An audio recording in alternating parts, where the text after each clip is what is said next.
अगर आपने हिंदी सब्जेक्ट का चयन किया है तो आपके लिए वीडियो बहुत ही इंपॉर्टेंट होने वाला है। टोटल 60 क्वेश्चन है और सारी क्वेश्चन आपके सिलेबस के अकॉर्डिंग है, तो वीडियो को लास्ट तक जरूर देखिए। और वीडियो पसंद आए तो वीडियो को लाइक से सब्सक्राइब करना ना भूलें। मैंने हिंदी सिलेबस के अकॉर्डिंग काल विभाजन नामकरण पर भी वीडियो बनाया है, आदिकाल की प्रवृत्तियों पर भी वीडियो बनाया है, भक्ति काल पर भी मैंने वीडियो बनाया है। अगर आप वीडियो नहीं देख पाए हैं तो देख सकते हैं। तो चलिए देखते हैं क्या है क्वेश्चन नंबर 1 है, तुलसी आधुनिक वातायन से पुस्तक के लेखक कौन है। ये जो पुस्तक है इसके लेखक कौन है, तो इसके लेखक है रमेश कुंतल मेघ। इसके लेखक कौन है, रमेश कुंतल मेघ। तो एग्जाम में पुस्तक भी पूछ ले जाते हैं, उसके लेखक कौन है, इस तरह से क्वेश्चन पूछे जाते हैं, तो आपको इसको ध्यान में रखना है।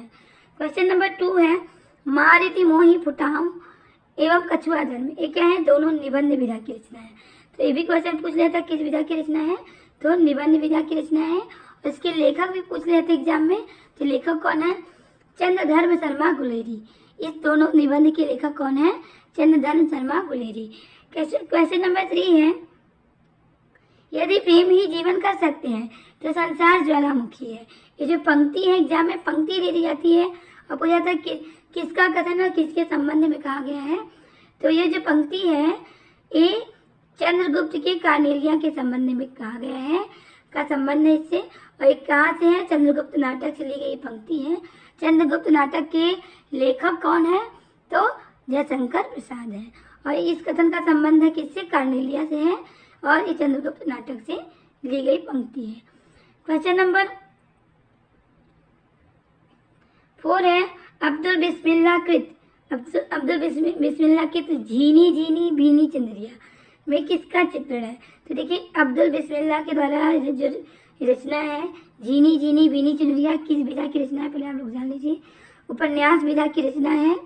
और किसका चित्रण है इसमें बुनकरों के जीवन संघर्ष का चित्रण किया गया है।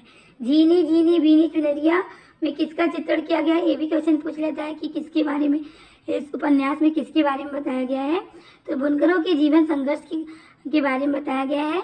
विधा भी पूछ लेती है, तो किस विधा की रचना है, उपन्यास विधा की रचना है। लेखक कौन है, अब्दुल बिस्मिल्लाह कृत। तो इस तरह से घुमा फिरा के क्वेश्चन एग्जाम में पूछे जाते हैं। क्वेश्चन नंबर 5 है, आचार्य हजारी प्रसाद द्विवेदी ने बाड़ी का डिक्टेटर किसे कहा है। तो आचार्य हजारी प्रसाद द्विवेदी जी ने बाड़ी का डिक्टेटर किसे कहा है, कबीरदास जी को कहा है। कबीरदास जी की भाषा से एग्जाम में क्वेश्चन पूछे जाते हैं कि इनकी भाषा पर विभिन्न विद्वानों के क्या मत है। तो भक्ति काल पर मैंने जो वीडियो बनाया है उसमें उनकी भाषा पर चर्चा किया है कि इनकी भाषा को पर विद्वानों के क्या क्या मत है। तो आचार्य हजारी प्रसाद द्विवेदी जी ने बाड़ी का डिक्टेटर किसे कहा है, कबीरदास जी को कहा है। कबीरदास कौन थे, कबीरदास भक्ति काल के निर्गुण काव्य के 11वीं शाखा के कवि थे। कौन, प्रतिनिधि कवि थे, कौन, कबीरदास जी। क्वेश्चन नंबर 6 है, दीवार में एक खिड़की रहती है। दीवार में एक खिड़की रहती है क्या है, उपन्यास विधा की रचना है। और रचना किसने की है, इसके रचनाकार कौन है, विनोद कुमार शुक्ल है। दीवार में एक खिड़की रहती है उपन्यास विधा की रचना है और इसके लेखक कौन है, विनोद कुमार शुक्ल है। क्वेश्चन नंबर 7 है, मादा कैक्टस। मादा कैक्टस क्या है, नाटक है और इसके लेखक कौन है, मादा कैक्टस नाटक के लेखक है लक्ष्मी नारायण लाल। लक्ष्मी नारायण लाल मादा कैक्टस नाटक के क्या है, लेखक है। क्वेश्चन नंबर 8 है, अंधा युग। अंधा युग किसकी रचना है, अंधा युग धर्मवीर भारती की रचना है और ये क्या है, नाटक है। किस विधा की रचना है, नाटक है और इसके लेखक कौन है, धर्मवीर भारती। क्वेश्चन नंबर 9 है, चिंतामणि किस निबंधकार का महत्वपूर्ण निबंध संग्रह है। चिंतामणि किस विधा की रचना है, निबंध संग्रह है और इसके लेखक कौन है, निबंधकार कौन है, तो आचार्य रामचंद्र शुक्ल है। क्वेश्चन नंबर 10 है, निम्नलिखित नाटककारों में ऐतिहासिक नाटककार कौन है। तो ऐतिहासिक नाटककार कौन माने जाते हैं, तो डॉक्टर रामकुमार वर्मा जो है ऐतिहासिक नाटककार है। क्वेश्चन नंबर 11 है, हिंदी का पहला समाचार पत्र जो है उदत्त मातन प्रकाशित हुआ था कब प्रकाशित हुआ था, 1826 को। 1826 को प्रकाशित हुआ था और ये साप्ताहिक पत्र है और एक जुगल किशोर इसके क्या है, संपादक है, पंडित जुगल किशोर इसके संपादक है। उदत्त मातन पत्रिका के ये पहला समाचार पत्र है। इसका कब प्रकाशित हुआ था? 1826 में। क्वेश्चन नंबर 12 है प्लाट का मोर्चा। प्लाट का मोर्चा शमशेर बहादुर की कृति है और किस विधा की रचना है? तो रिपोर्टाज है। कृत क्या है? रिपोर्टाज है। प्लाट का मोर्चा रिपोर्टाज विधा की रचना है और लेखक कौन है? शमशेर बहादुर सिंह। क्वेश्चन नंबर 13 है रेखाएं बोल उठी। रेखाएं बोल उठी क्या है? रेखा चित्र है और रेखा चित्र विधा की रचना है। किसने लिखा है? तो देवेंद्र सत्यार्थी लिखे हैं। कौन लिखे? किसने लिखा है? देवेंद्र सत्यार्थी ने लिखा है। क्वेश्चन नंबर 14 है साधना क्या है? गद्य काव्य है। किसने लिखा है? तो राय कृष्णदास जी ने लिखा है। साधना क्या है? गद्य काव्य है और इसे किसने लिखा है? राय कृष्णदास जी ने लिखा है। क्वेश्चन नंबर 15 है माटी की मूर्ति। माटी की मूर्ति क्या है? रेखा चित्र है और इसके लेखक कौन है? अब्राहम वृक्ष बेनीपुरी। क्वेश्चन नंबर 5 है निम्नलिखित में से कौन सा जोड़ा सुमेलित नहीं है? तो कौन सा जोड़ा सुमेलित नहीं है? देख लीजिए। मेरी जीवन यात्रा राहुल सांकृत्यायन की रचना है, ये भी सही है। सिंहावलोकन यशपाल की रचना है, ये भी सही है। नीड़ का निर्माण जो है हरिवंश राय बच्चन जी की रचना है, जो कि आलावादी कवि हैं, तो ये भी सही है। मेरी जीवन यात्रा राहुल सांकृत्यायन, सिंहावलोकन यशपाल, नीड़ का निर्माण हरिवंश राय बच्चन, ये तीनों सही सुमेलित किया गया। केवल बसेरे से दूर यह गे जी की रचना नहीं है, तो क्या है? यही सही सुमेलित नहीं है, यानी यही रॉन्ग है। क्वेश्चन नंबर 17 है हंस पत्रिका का प्रकाशन कहाँ से हुआ था? हंस पत्रिका का प्रकाशन बनारस से हुआ था और इसके संपादक कौन थे? प्रेमचंद जी थे, मुंशी प्रेमचंद जी थे। इसका प्रकाशन कहाँ से हुआ था? बनारस से। क्वेश्चन नंबर 18 है काव्य शोभा करान धर्मालंकार रान प्रच्छते युक्ति के लेखक कौन है? तो आचार्य दंडी है। काव्य शास्त्र से भी एग्जाम में क्वेश्चन पूछे जाते हैं, तो इसके लेखक कौन है? आचार्य दंडी। क्वेश्चन नंबर 19 है अद्भुत रस का स्थायी भाव क्या है? रस से एग्जाम में क्वेश्चन पूछे हैं, कितने रस हैं और हर एक रस का स्थायी भाव क्या है, इससे जरूर क्वेश्चन पूछे जाते हैं, तो आप इसको ध्यान में रखिएगा। अद्भुत रस का स्थायी भाव क्या है? अद्भुत रस का स्थायी भाव है विस्मय। क्वेश्चन नंबर 20 है निम्न पंक्तियों में से कौन सा अलंकार है? ये जो दिया गया है पंक्ति, इसमें कौन सा अलंकार है? नाक की मोती अधर की कांति से बीज दामन का समझकर भ्रांति में देखकर सहसा हुआ सुख मौन सोचता है अन्य सुख यह कौन? तो भ्रांति, देखिए भ्रांति वाली बात आ जाएगी, तो कौन सा अलंकार रहेगा? भ्रांतिमान अलंकार, यानी भ्रांति पैदा होगा, भ्रांति होगा, तो कौन सा अलंकार होगा? भ्रांतिमान अलंकार। क्वेश्चन नंबर 21 है निम्नलिखित पंक्तियों में कौन सा अलंकार है? तो एक म्यान में दो तलवारें कभी नहीं रह सकती और किसी और पर प्रेम नारिया प्रतीका क्या सह सकती?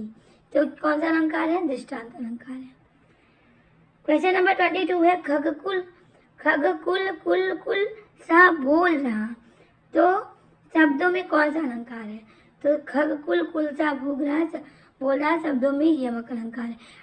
अलंकार पर मैंने डिटेल वीडियो बनाया जिसमें मैंने ट्रिक के साथ बताया है। अलंकार को समझ सकते हैं ट्रिक के द्वारा, तो आप वीडियो देख सकते हैं, लिंक मैंने दे दिया है।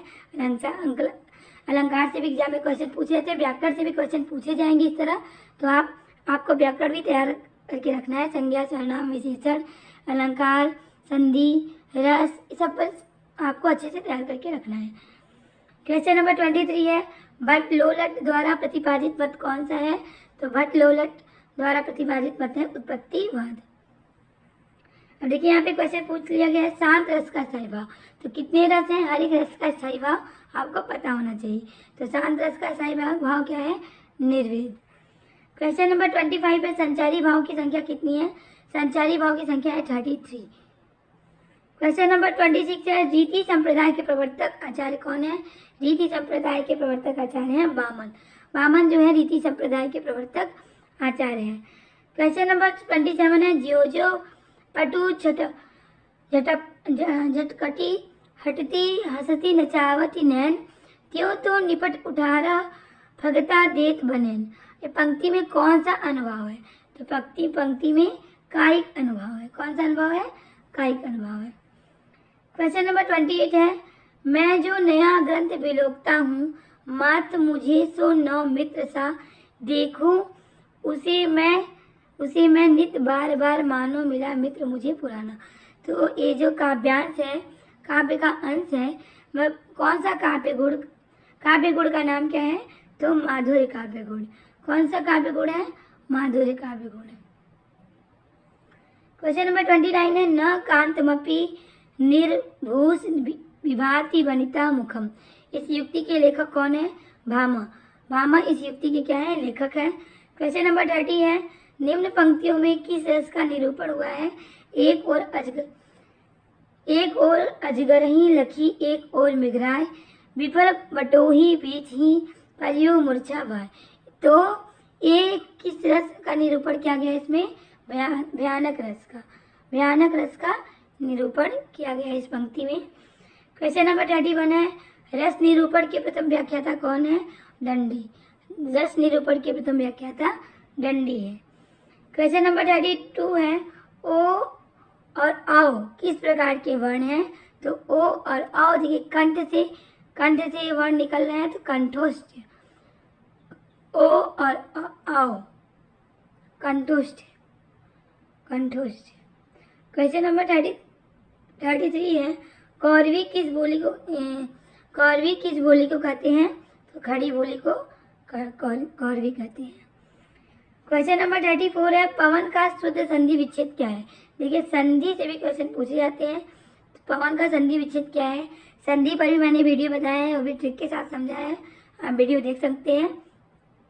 संधि का शुद्ध संधि विच्छेद क्या है? पो प्लस अन। पो पर प्लस अन।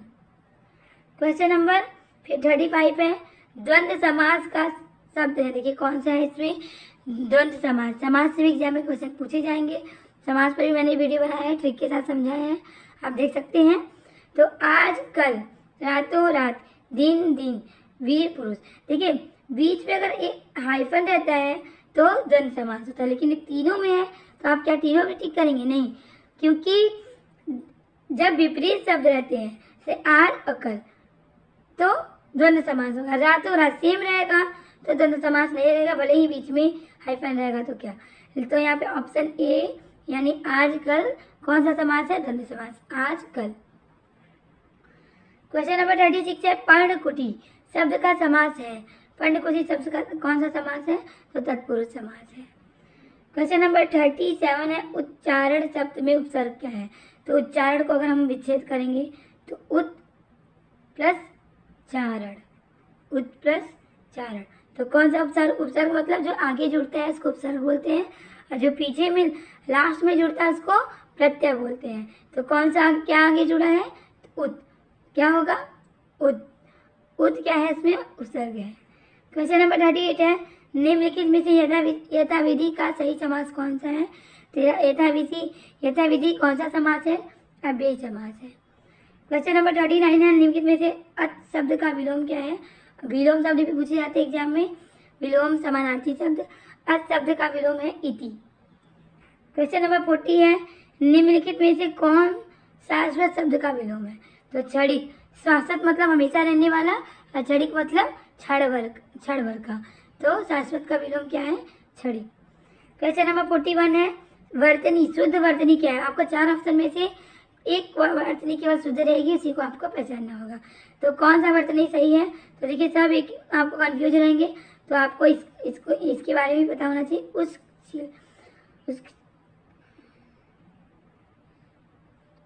कौन सी वर्तनी सही है?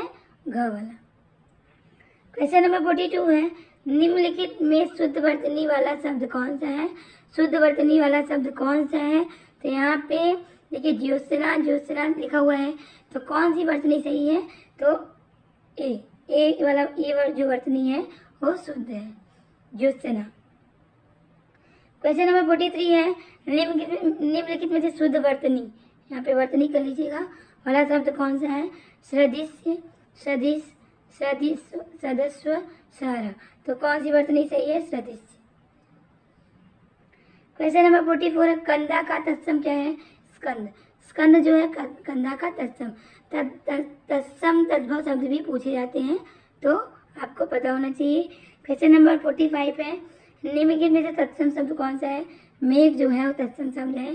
क्वेश्चन नंबर 46 है, देखिए यहाँ पे सूची 1 को सूची 2 से क्या करना है? सुमेलित करना है। तो खचाखच क्या है? खचाखच आपका देशज शब्द है। क्या है? देशज शब्द है। और मुरलीधर, मुरलीधर जो है वो तद्भव शब्द है। और टिकटघर जो है, टिकटघर जो है वो संकर शब्द है। और सांप जो है वो योग रूढ़ शब्द है। सांप क्या है? योग रूढ़ शब्द है। तो इसको इससे इस तरह से सुमेलित करना है आपको। क्वेश्चन नंबर 47 है किम कर्तव्य विमूढ़ शब्द का सही अर्थ क्या है? किम कर्तव्य विमूढ़, तो किम कर्तव्य विमूढ़ शब्द का अर्थ है जिसे यह ना समझ पड़े कि अब क्या करना है। तो यहाँ पे इसका सही अर्थ है कि जिसे यह समझ न पड़े कि अब क्या करना चाहिए। क्वेश्चन नंबर 48 है अंत्यज शब्द का सही अर्थ क्या है?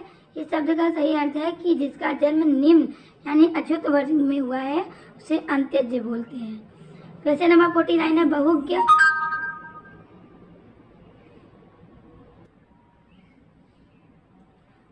बहुज्ञ शब्द का सही अर्थ क्या है? यानी जो बहुत जानकार होता है वह उसे बहुज्ञ बोलते हैं। अल्पज्ञ मतलब जो बहुत कम जानकार होता है उसे अल्पज्ञ बोलते हैं। क्वेश्चन नंबर 50 है तर्कस का पर्यायवाची शब्द क्या है? तर्कस का पर्यायवाची शब्द है निसंग। क्वेश्चन नंबर 51 है स्त्री का पर्यायवाची शब्द क्या है? स्त्री का पर्यायवाची शब्द नहीं है।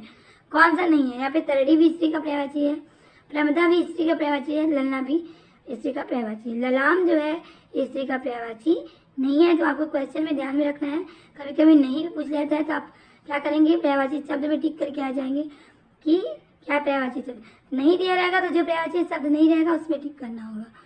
क्वेश्चन नंबर 52 है निम्नलिखित की सही वर्तनी कौन सी है? आनुषंगिक, सब अनुषंगिक इस तरह से दिया है, तो आनुषंगिक सही वर्तनी है। क्वेश्चन नंबर 53 है रिपोर्टाज किस भाषा का शब्द है? तो रिपोर्टाज जो है फ्रांसीसी भाषा का शब्द है।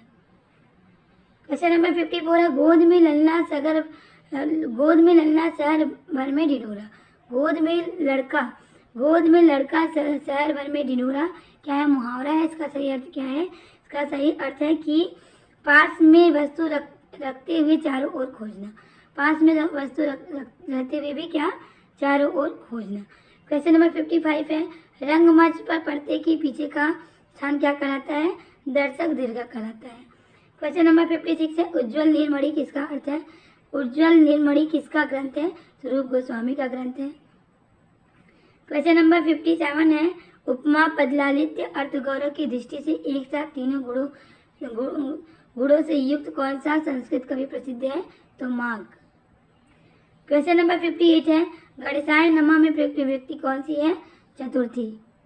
क्वेश्चन नंबर 59 है तन पर नहीं लेता पान खाए अलबत्ता। इसका अर्थ क्या है? तो इसका अर्थ है झूठा दिखावा करना। क्वेश्चन नंबर 60 है लास्ट क्वेश्चन है घी के दिए जलाना मुहावरे का सही अर्थ क्या है? घी के दिए जलाना मुहावरे का सही अर्थ है खुशी मनाना। तो ये रहे आपके टोटल 60 क्वेश्चन।